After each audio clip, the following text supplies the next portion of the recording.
Hey guys, my name is Sam, aka Mr. Two Pairs Minimum, and today we're going to take a quick look at the Dunk Low by Nike in the Harvest Moon colorway. These released in mid-January 2020 here in the UK for the retail price of £90. Quick disclaimer, this pair is 100% authentic from size, and it comes with your classic red and white Nike box with white wrapping paper. No extra laces or accessories come with this pair, although an extra set of tan laces would have been nice. We're not here for the box, so let's get right into the shoes. Put simply, this is a tan and white leather Dunk Low. The white insoles feature tan Nike branding, a tan Nike branded tongue tab, and all of this sits on a white midsole and tan outsoles.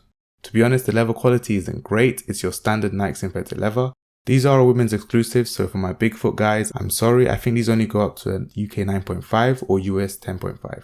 I recommend staying true to your regular Nike size despite the slightly snug fit of Dunk Lows. And before I go, I want to shout out my growing female audience. Ladies, we're now at 7.5% of my audience. I don't know what's going on, but this is the highest it's ever been. I appreciate your support. So make sure you share this with your friends if you know anyone that's interested in picking these up.